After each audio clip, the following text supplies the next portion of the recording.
You're watching the CG Live podcast. Now, the content for these podcasts are a little bit different than our normal pods as we bring on members and do long-form interviews. These were actually recorded live at our events with members that were going on stage to present. So the content is killer. Enjoy the show. Welcome back into the Collective Genius podcast, the live version here at the Q4 event, CG CEO and Premier, Oceanside, California.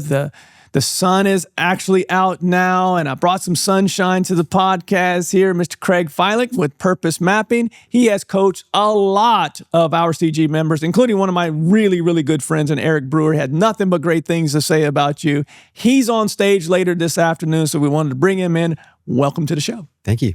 Great to be here. Yeah, it's good to have you. I was just mentioning before we came on live that, man, you have a very calming sense to you. And from a coach standpoint, and maybe it's just because I'm your age demographic that you really speak to me at 48 years old. You really speak to the type of person that comes into this room, especially at this level. The Premier Group, 200 plus members. The CEO group is at 36, I believe. And everybody in these rooms are usually 40 plus. Yeah. And they've hit that, in one of your videos, you talked about they've grown and they've had all this growth and now they're kind of stuck and they get to that burnout speed. So that's what you'll be presenting on today. You want to give a preview to the people? Sure. So burnout it sneaks up on you. It's an insidious thing. And what I've studied, I'm not a doctor, this is not medical advice, but I'm always dabbling and researching, and there's Huberman and there's all kinds of podcasts, Peter T and all these guys. Yes. And then there's getting into it with Perplexity and diving deeper down the rabbit hole and looking at some papers on this and whatnot. And so I'm always dabbling in this stuff, but I've actually been healing burnout in myself. I was coaching he was a senior vice president at HBO, and we were at an event sometime about a year ago, maybe up in LA.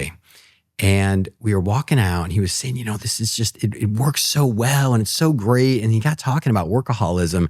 And I just turned to him and I said, workaholism's a hell of a drug. It's a hell of a drug, he says.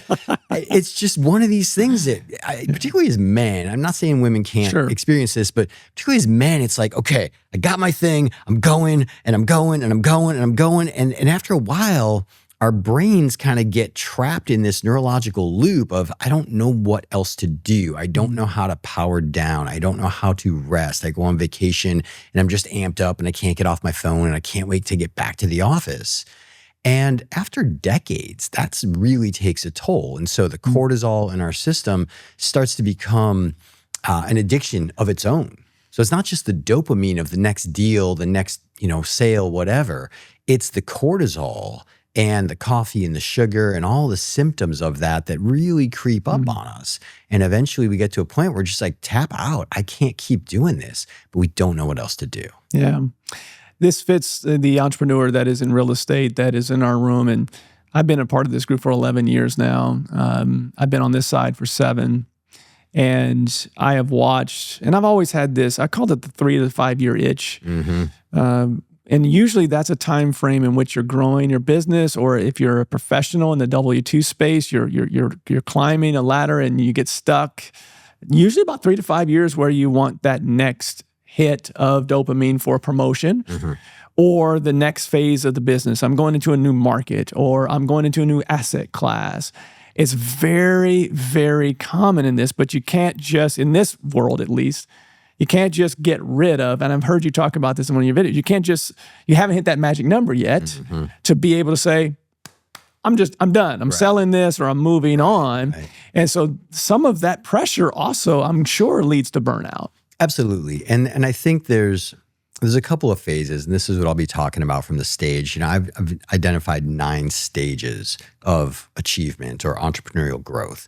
And so if you think of 2 mountains, there's 2 mountains that we all climb. And some people are, I'm on my 4th or I'm on my 5th. Yeah, it's not quite like that. There's 2 characteristics of mountains. So the first mountain is the mountain of success. And this is everything that we're taught since childhood. Go to school, get good grades, make the money, get the house, the spouse, the kids, the cars, the toys, the vacations, and you get to the top of Success Mountain. And it's like, all right, where's the next thing to climb for?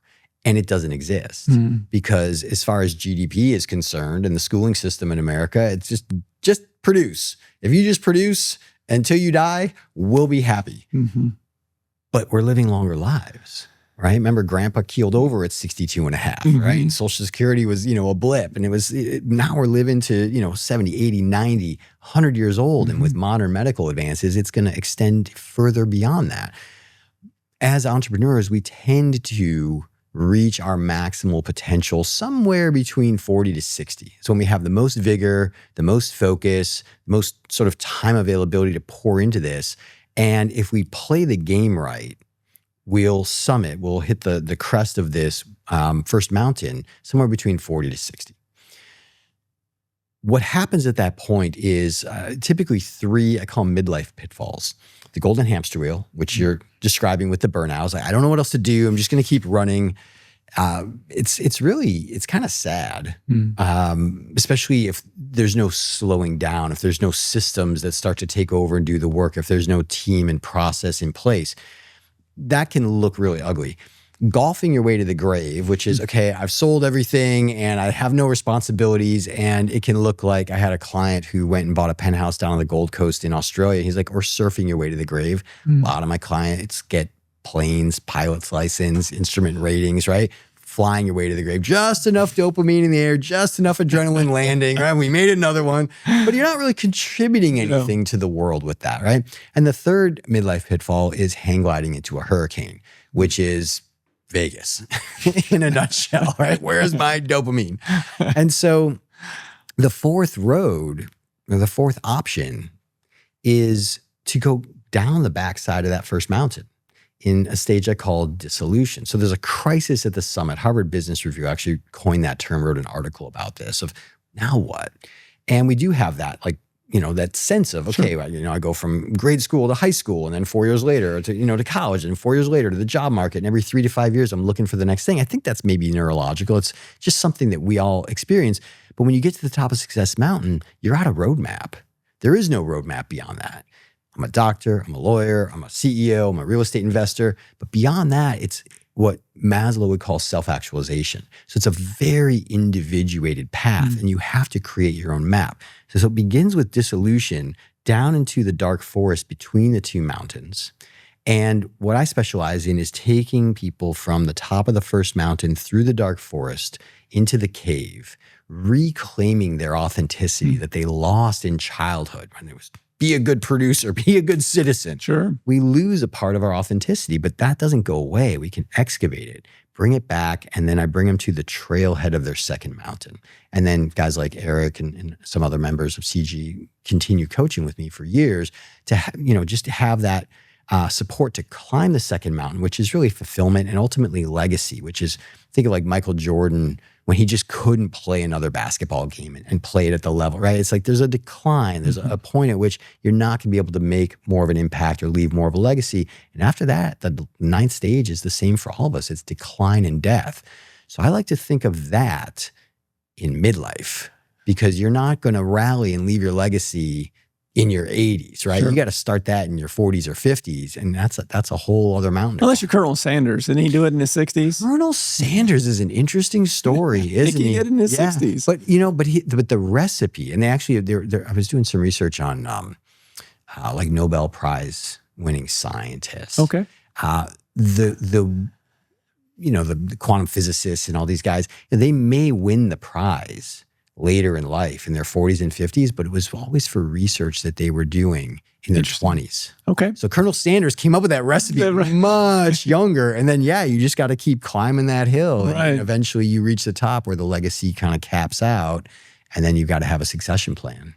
I don't know if you'll be able to get too deep into it today, but I am interested in that cave, maybe because, it speaks to me at my age and where I'm at in my career. Are you in there at that cave? Are we, is this trauma that we're uncovering? Is it things that you might not have fulfilled that you wanted to fulfill, things that you love? Maybe all of the above, I'm guessing. Yeah, that's a deep question. I wasn't expecting you to go there, but I love it. That's where I like to hang out. Again, you're speaking my language here. And so I can relate to it. Yeah. It's funny. Jason came to dinner last night and sat down and he's like, man, just catch up a little bit. And then he's talking to the guys across the table and he goes, this guy just sits there and lets you stew in a question. And I'm like, man, I really apologize if I made you uncomfortable. You know, that's not my intention, but it would be unethical to go in and like figure it out for you, right? And he's like, no, it was great because I had to go in and find. So it always feels like overwhelming. I can't go there. What if I open that door? I'll never stop crying. I'll never stop screaming. I'll never stop. The pain will never. Neurologically, it takes about 90 seconds to let something that got stuck in our nervous system just run through, and then it's gone. Yeah. And what we're left with is the reality of our authenticity. Oh, this has always been true about me. I've been pushing it off to the side to focus on something I was taught to focus on. I'm done. I fulfilled my debt to my family, society. Like we're paid. You know, we got 3 generations in the bank. It's, protected and we're good. And I would say to Eric all the time, what do you do when you don't have to do anything? Mm-hmm. And that's the question a lot of people start looping on. And it can get scary because they have, all that's left is to go back and face, Jungians would call it the unlived life. And you have to go into that cave that you fear to enter, but that's where you find the treasure that you're seeking. It's interesting that, because 2 things. Number one, Jason said the same thing on the plane here. Did he? He looked over and I'm watching your videos and he goes, that guy. Yeah. Immediately, that's the first thing he said. I don't know if I remembered that I knew that he was working with you, because when he said it, I was like, how do you know? How do you know him? And so he then told me the story. The second piece is, I was there when Eric was going through, not necessarily, I wouldn't have described it as burnout. It may have been for him. But what I saw is that, I said this from the stage today, there's very few leaders in the collective genius at the premier level that I have seen develop more leaders than Eric. Mm-hmm. Very few. And he was so good and intentional about leading leaders that he got to a point and he looked up one day and he didn't know what he was supposed to be doing. And his purpose in that company had changed. And his identity. And his I was talking identity. with Mark about this last night at dinner too. It's like when you bring in a second in command, or as Jason did, right, replace yourself entirely, there's an identity level existential crisis that happens, even if you're prepared for. I mean, nobody's prepared for it, right? But there's just it's like a cliff that you fall off because there is no way to prepare for it. But you can buffer yourself. You can create a context in which you can allow that unraveling to happen without it creating a toxic meltdown in your life. So those that are listening on the other side, if you're at this level of 2 million and up, you've probably been at this business for 7 to 10 years or plus. You're probably facing some of this right now where you have been a good steward of the business. You have done what everyone tells you to do, which is develop systems, processes, and people. And once you do that, you start to get to a point where you're starting to get in that owner's box. And you probably can relate to this, where maybe you now have a second in command running the things, and your job is now to develop those leaders, but also to lead the way for those leaders to see that they have something else for them 3 to 5 years to advance to as well, because they're going to be very similar to you because they're wired like you. That's why they're now running it. They need a path. Otherwise, they're going to go somewhere else. Of course. So these are the type of conversations that we have in these rooms. And one of the reasons that we brought Craig in, we have members that say, hey, I'm working with this individual and they have changed my life. Not only members, but the owner, the founder of this organization also work with Craig. If people are listening to this and they're not going to be in this room, which I encourage you to get into this room, they're not going to be in this room, what's the best way for them to follow you and find you? Good question. So I'm on YouTube and Instagram at Purpose Mapping, and you can go to purposemapping.com. There's something I'm going to offer just to the CG members, just from the stage. Should I offer that here, or should we keep that? Sure. Yeah, sure. Keep that? All right. Yeah. So if you go to, I've got a little side project I've been dabbling with for a while. Okay. It's not done, but it's functional. It's an MVP stage. If you go to purpose.ai/CG, you can get access to effectively what I do in 10 coaching sessions, and take you through it in a series of videos. And what we're going to do is, I've been working this out with Brian somewhere in mid-January. I think the second Wednesday of January, we're going to offer a follow-up call. So anybody that goes through that purpose.ai is going to be able to get on a call with me, and I'll do some spot coaching and just kind of give them a little tune-up, a little fine-tuning there. So, and if that goes well, we'll do one in February and March as well. So if you want to get on that train, if you want to get access to me, I really am by invitation and referral only, but this is obviously a glowing endorsement. Your members, everybody I've met have been phenomenal. Good. Love to hear that. Love to hear that. They're gonna love you even more after they see you present today. I'm excited to see you present, and excited to have you here, and pleasure to finally meet you. Yeah. Great conversation. Hopefully you enjoyed it, because I know I did on this side. I think that is the end of our live podcast for today, but man, what a way to end. Thank you for being here. Mr. Craig Filek, how can they find you again? At Purpose Mapping on Instagram, YouTube, or purposemapping.com. Well worth the follow, and I would encourage you to, if you are interested, reach out. But before you do, check out his videos. They're great, especially if you're at that point where, as a business owner, you're reaching that point of burnout or past that point of burnout. He works with a lot of our CG members here, and if you want to get in the room, so you can see him present live in the future, because I'm guessing if this goes well, there may be a chance to have you back in the future, especially for one of our other groups as well. So if you want to get in the room, explorecg.com is the best way to do that. There you'll find our application. If you're a full-time real estate investor wanting to scale your business, we're not just about business, as you can tell. There's development that has to happen, not only for your team, but also for you. explorecg.com. Get in this room. We will see you at the next live CG podcast.